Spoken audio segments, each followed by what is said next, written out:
you're like most people we meet with, you have concerns about what happens to your money after your lifetime.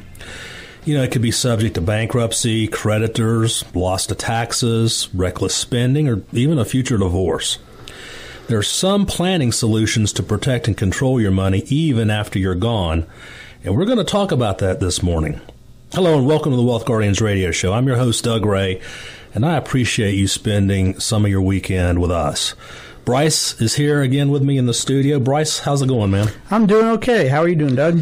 I'm doing great, coming off that wonderful Masters weekend last week. Boy, that was some fun stuff to watch, I tell you. It really was, and I was so happy for Tiger to win, although I was really pulling for Phil. But to come back from what he came back from is just. It's an amazing human achievement. Absolutely. I saw his son there. His son has never seen him win a major tournament before. That was amazing. Yeah. From finally to get to see what his dad was all about all those years ago. Hats off. All right. For those of you new to Ray Financial and the Wealth Guardians, it's a local independent firm, and we work with folks who are 10 years ahead of retirement as well as those who are already retired. And, most people don't know how to turn their retirement savings accounts into steady flow of income once they aren't drawing that paycheck anymore. And I've focused my practice over the years to specialize in retirement income planning. And we believe there's two powerful truths when it comes to finances in retirement. Number one, what got you to retirement is not necessarily going to get you through retirement. And number two, losses mean more than gains in retirement once you aren't drawing that paycheck. And folks, we practice as fiduciaries, which means we are required to make recommendations that are in your best interest, not ours. And just so you're aware, not every advisor that you speak to out there operates as a fiduciary. We do.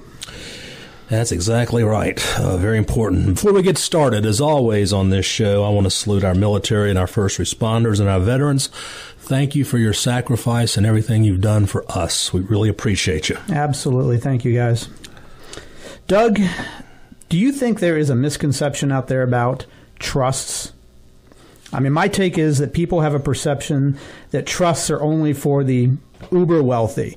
But really, trusts are an effective tool used by millions of average people to really protect and control money that they've worked hard to earn and want to pass on, right? Bryce, I think you're right. Because we had rule distribution changes made to IRAs and other types of retirement accounts over the last few years, proper distribution planning is more important than ever. One specific trust addresses this and is becoming more popular and effective with issues that can become a problem when you inherit an IRA or any kind of retirement money. It's called an IRA trust. It's a special type of revocable trust designed to receive retirement account money for the benefit of your beneficiaries after you pass away. And there's two main benefits. It's protection and control. Many times an IRA account is one of the largest assets owned by retirees and then passed on to their heirs. Sometimes inheritance are large sums of money, and that can cause problems. Beneficiaries, they could lose this money to creditors, to divorces, even taxes. So, additionally, recent Supreme Court rulings said inherited IRAs are not, I repeat, not protected from bankruptcy. That's right. So if heir gets into financial trouble and files bankruptcy, an inherited IRA, those dollars are not protected like they would be from the original owner. And sadly, sometimes heirs blow their inheritance with just crazy, reckless, stupid spending. Very common. Yep. The joke out there that I like to tell sometimes when I give talks is, I really believe you need to enjoy your money because if you don't, your kids will. And fortunately, the statistics there to prove it. And this is where an IRA trust comes in.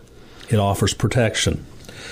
It allows the owner, for instance, to control the payout versus lump sum if concerns like, say, a child or a grandchild just simply can't or won't handle large sums very wisely. And most people don't even know that this type of trust even exists. So we're going to spend a little bit of time today going over an IRA trust in detail. Okay, so that's a solid overview to start us off, Doug. Explain specifically what an IRA trust is, how it works, and what the benefits are of that. Well, by definition, Bryce, an IRA trust is a revocable trust designed to receive funds from retirement accounts such as IRAs, 401ks, and 403bs, and other types of retirement accounts that could benefit any kind of an IRA owner's loved ones or beneficiaries. So, as an example, an IRA trust can be created so that a parent who has a retirement account can name the IRA trust as the beneficiary of the account and then name their children or grandchildren even as the recipients of the trust. Okay. What about the spouse? Don't most people name their spouses as their beneficiary before the kids? Does the IRA trust not include the spouse? Oh, no. Spouses are protected here. You know, they're still included. Under most circumstances, IRA owners names the spouse as the primary beneficiary to protect them first. Okay. Then there's three options for naming contingent beneficiaries. First, they could just do it directly on the beneficiary statement. Right. The benefit here is children can get the stretch out of the account over their own lifetime. The stretch, what are you talking about? What do you mean? Well, when a retirement account is inherited, it's a taxable event. Right. The owner has contributed money pre-tax. When it comes out of that account, you got to pay tax on it. There's no way around that. That's Uncle Sam's portion. He gets it. Right. And even when you die, that's true. So if you haven't taken all the money out and paid taxes, your heirs are going to have to do it for you. Since retirement accounts can be large, this can be a huge tax problem for them. It often throws them right into the highest tax bracket. Wow. Okay. So if the IRA is a stretch, then beneficiaries can stretch out the tax payments. They're only paying taxes on an amount they withdraw each year. Okay. And if withdrawals are limited, then you can control the tax liability. If an heir doesn't need or want to take money out, then they can just withdraw what is called the required minimum distribution, which is typically smaller than what it would be for their parents because they're younger. So this is saving them taxes in a sense. Oh, absolutely. It can save a lot because you aren't paying the full lump sum. But there is a drawback to naming children as a contingent beneficiary with this option, and it is that there are other asset protections for the retirement accounts for those beneficiaries. So the first option is name the kids as contingent beneficiaries, which allows them using the appropriate paperwork to set up the inherited IRA. But remember, there's no asset protection. The second option for contingent beneficiaries is a revocable living trust. And some asset protection is set up when it's done properly. But the problem naming a revocable living trust as a contingent beneficiary is most revocable living trusts do not preserve the stretch payout provision. So the account is subject to the 5-year rule, which means all assets have to be paid out over 5 years. So you lose some ability to control your tax liability. Okay. Well, so the second option, that provides some asset protection, but you lose the tax advantage of the stretch-out provision after 5 years. Is that how I'm understanding it? Yeah, and we don't generally recommend a revocable living trust as a beneficiary for an IRA because, again, you don't have the proper language to preserve the stretch. So to take away the ability for the heirs to distribute the money and tax liability over their life expectancy. Well, it's obvious that having to take those distributions and pay the taxes over a 5-year period versus a longer period could be a pretty big negative. Well, yeah, I mean, having to do it quickly like that results in giving more of the inheritance back to Uncle Sam in the form of taxes. Okay, so is there any way that a person can get both asset protection and tax savings advantages at the same time? Yeah, and that's why you're listening to the show today. It's specifically about IRA trust.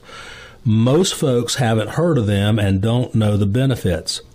It gives all the protections discussed previously with the other two options, plus it has that language in there that's required by the IRS to allow the stretch provision to exist. Okay. Plus, it can be divided into different sub-trusts if there's multiple beneficiaries or heirs. and giving each one a choice as to how they want to just take that distribution and pay the taxes. All right, so let me kind of give you a case study. Tell us a story here, Doug. So a few years back, we have clients, it's a second marriage. And in second marriages, typically, you've got children from the previous marriage, right. and that's a complicated issue. Plus, there were some other things going on in their situation that made it a little bit more complicated. Each one of them had an IRA account, and so looking at that situation, I recommended that they go talk to an attorney about opening up an IRA trust. Because we don't do these ourselves. We're not attorneys, and we don't draw the documents up, but we do know when we need to refer you to an attorney, and we have several attorneys that we have referred in the past. At any rate, the bottom line here was what resulted was IRA trusts were drawn up for this couple because he had children from a previous marriage. She did not, but she had some nieces and nephews that she wanted her money to go to. But at the same time, he realized that if he predeceased her, that he wanted her to have an income beneficiary of his IRA account while she was alive. But then when she passed, he wanted that what was ever left of his IRA to go to his children. To his kids, okay. So IRA trusts were drawn up for both of them, and unfortunately, don't you know, in this situation, he did pass away last year. So now his IRA trust is working exactly the way he wanted. It's giving her an income, a monthly income, and then when she's done with it, whatever's left of that IRA trust is going to go to his children, and that stretch provision will be preserved for them. So it works really, really well in a situation like that. So if you have a question about these IRA trusts, if you think you might benefit from one, or if you just want to give us a call and talk to us about your situation, we'd be glad to sit down with you, or just take you a phone call and see if you need to go see an attorney about an IRA trust. Our number is 336-391-3409. And folks, you can also learn more about us if you'd like. Visit us on the web, www.thewealthguardians.com. We've got a lot of helpful information on this topic and many others out there for people approaching retirement. Well, folks, we do appreciate you listening. We're up against a quick break. You are listening to the Wealth Guardians radio show. When we come back, we'll continue this conversation about IRA trusts. Stay tuned.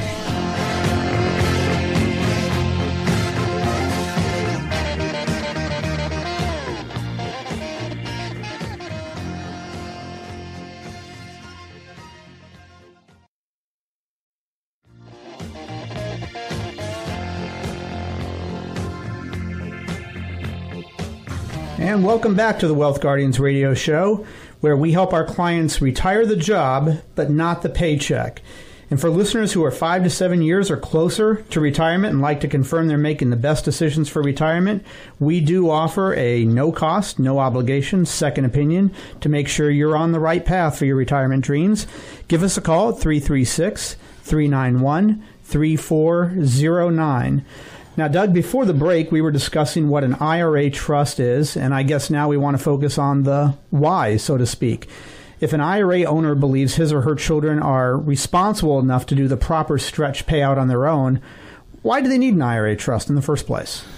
Well, even if you feel like your children are responsible enough to do the stretch on their own, there's some laws, there's some time restrictions, there's RMDs that have to be followed very carefully.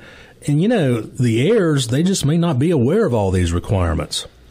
I had a conversation with a lady who called in, I guess this had been 2-3 years ago. She was supposed to inherit her mom's IRA, and it was a fairly sizable IRA, I think in the neighborhood of $500,000. Long story short is her mom had made the estate the beneficiary of this IRA. Well, she passed away, and guess what? The monies went directly to the estate, fully taxable. So basically, in that scenario, her daughter ended up losing nearly half of it to taxation. Wow. Yeah.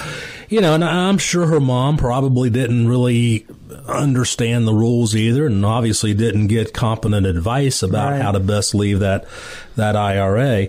So, it's possible that even the child thinks they can just roll that inherited IRA also into their own IRA, and you just can't do that. That's a common misconception. Yeah. Yeah. Again, you just don't know the rules. Everybody's so busy these days. The beneficiary just may not get the advice of professional advisors before contacting the custodian of the IRA to issue that check. And when you do that, all kinds of mistakes can happen. And the rules change, too. They do. And even if you know all the rules and regulations, there's still some issues of protected the inherited IRA from claims from ex-spouses and creditors and lawsuits. So the point is, IRA trusts sometimes are the best options. Okay, so you answered that question. So the short answer to that is anything can happen, and the IRA trust takes the uncertainties out of play just in case. Yeah, Bryce, the old saying is life happens. I've heard that before. So basically an IRA trust combines the benefits all into one package is what I'm understanding. So does everyone with retirement dollars need an IRA trust? That's my next question. I mean, no pun intended, but how does somebody determine if they are quote unquote trustworthy? In other words, their assets are worth the efforts to set this up? I guess the simple answer is very small IRA accounts. Let's just say, less than $100,000. They probably just don't need this kind of protection.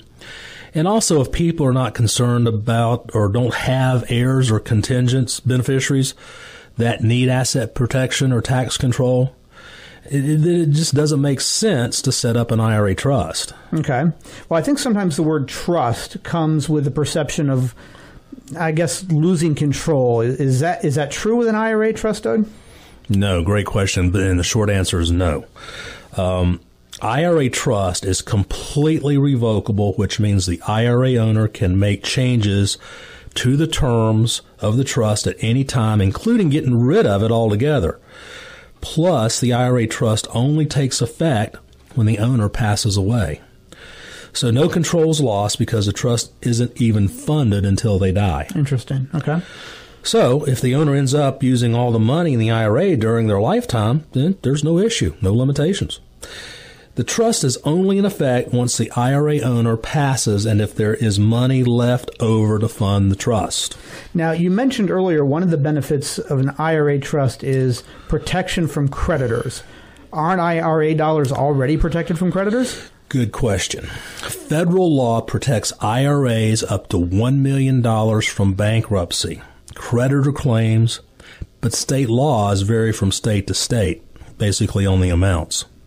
But based on a law change recently, which came from a Supreme Court case, protection from bankruptcy creditors does not apply to inherited IRAs, only traditional IRAs. So again, an IRA trust protects the beneficiaries in an inherited IRA. Okay, well, so they knocked that out of the way for us. Let's get into specifics about setting up the IRA trust. Now, if a husband and wife both have their own IRAs, do they both need an IRA trust? In most cases, yeah. Remember, an IRA trust becomes effective at the death of the IRA owner and the spouse. So since we have no way of knowing who's going to pass first, one trust is generally needed for each. Okay. And after the first spouse passes, their IRA trust will dissolve because the spouse generally will be the first beneficiary. Right. Then when the surviving spouse passes, their IRA trust will become primary beneficiary to protect and control the assets for their heirs. All right. What happens in the case of a blended marriage with children from previous marriages? Would they set up one IRA trust or two or what? Good question. And, we're seeing a whole lot more of this lately. In fact, Bryce, you and I were sitting down with a couple. It was Tuesday evening, and they have a blended marriage. Right. It's a second marriage for each. They both have children from their original marriage, and now those children are having children of their own. So you've got grandchildren in play now. So, yeah, this is where we need to remind folks that the situation is different in every respect for everybody. But for example, if someone wants to make sure their own children from a previous marriage will be the ones receiving the balance of an IRA after their spouses pass, an IRA trust will do exactly that. The IRA trust will be drafted in a way that gives the surviving spouse flexibility to use the money in the IRA for necessary support, but would prevent that spouse from, in turn, naming their own beneficiaries to receive the remaining assets. Okay. Doug, now some folks we talk to want to leave some of their IRA to a charity in addition to their kids and grandkids. How is that going to come into play with an IRA trust? Well, quick question. Right now, we're working with a client down in our Charlotte office. He wants to leave his entire IRA to a charity. He says, I really want to screw Uncle Sam as hard as I can. And in his case, he really doesn't need this IRA money for his retirement. He's got plenty of other assets to leave to beneficiaries. So, in short, if you're leaving IRA money to a charity, you want it to go directly to the charity. So, for example, let's say you have an IRA, you want 20% of it to go to a charity and 80% of it to beneficiaries. Okay. So all you do is you set up the charity as the primary beneficiary of 20% of the assets, and then the IRA trust is funded with the remaining 80% that in turn goes to naming the heirs. And that allows the charity to bypass having to pay tax. Well, I didn't realize the charity would have to pay tax in the first place. What about the paperwork? There's always paperwork. Yeah, sure. But, the attorney that you're going to use is going to handle all that for you. Generally what you're doing is you're sitting down with them, you're answering questions, you're telling them, your wishes and your goals for this IRA trust. The meeting with the attorney, they're going to make sure they understand the details and specifics as far as the beneficiaries and so forth. And they're going to complete all this necessary paperwork and get it filed for you. And again, changes can always be made up until the time of death, which is why it's revocable versus irrevocable. So it doesn't sound then like it's taking years to get this all put down on paper. I mean, a person sits, down with their financial advisor and attorney, irons out the goals, then completes the paperwork to make it happen? Is that about it? That's about it. I mean, in summary, an IRA trust can be, a very powerful tool to preserve money once you pass, and especially if there's a concern about money that your heirs will receive and could be subject to creditors, future divorces, excessive taxes, or poor decision-making. All right, so if you're sitting out there and you've been listening to the show today and you think that, this IRA trust, it sounds kind of good. Maybe I ought to look into it. I know we threw a lot at you about IRA trust this morning, but I want to throw out an offer. Come in and sit down with us and go through our planning process. Again, we do this for you for free with no obligation at all. And we will talk you through or help you go through the decision-making process about an IRA trust if you think that is something that should be part of your estate tool. Now, let me give you an example of what we're going to do for you. It's a 4-meeting process. In the first meeting, basically, it's a get-to-know-each-other meeting. We're going to ask you to bring documents in. We're going to ask you lots of questions, make you feel comfortable, want you to ask all the questions you got on your mind. And then that'll take about an hour. Then our second meeting, you're going to come back in, and we're going to show you what your Social Security optimization looks like. We're going to do a risk analysis, a risk profile on your accounts. We'll do a risk tolerance test on you, and we'll see if the two line up. Most of the time, you'd be surprised how far apart you are from your what you think you have in your accounts. Polar opposite most of the times, I'd say. Polar opposite. Yep. And then we're going to do a thorough fee analysis on your account. Most of you have no clue how much you're paying in fees, and you're going to be surprised. Everybody is, right, Bryce? Everybody is. I would say more often than not, it's about twice the fees is what they thought they were paying when all is said and done. Exactly. Third meeting, that's when we put it all together, show it up to you on the big screen. We can play all kinds of different what-if scenarios. What if I retire now? What if I wait 5 years? What if we move to Florida? Anything you want to throw in there. We get it fine-tuned, custom-built for you. We show you our recommendations for how we are going to structure your retirement account to keep you from losing money.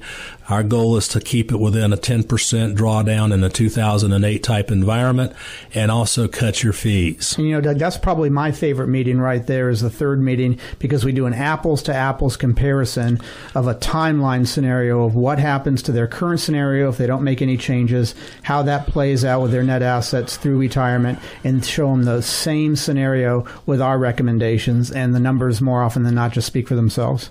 Yep. And then the fourth meeting, that's when you get your written retirement plan all bound up and tabbed. And almost everybody who goes into retirement now goes into it blind without a road map. That's our written retirement plan. It's bound. We summarize it in the fourth meeting. And then we ask you, where do we go from here? Do you want to work with us, or does it take more meetings, more questions, more answers? And, of course, the whole thing is no cost, no obligation. The worst that can happen is that you've spent a couple hours of your time better preparing for retirement. So go on our website at www.thewealthguardians.com. Poke around there. Take a look at us. Take a look at all the free information we've got on there. You put out a white paper just about every week on some topic or another. Mm-hmm.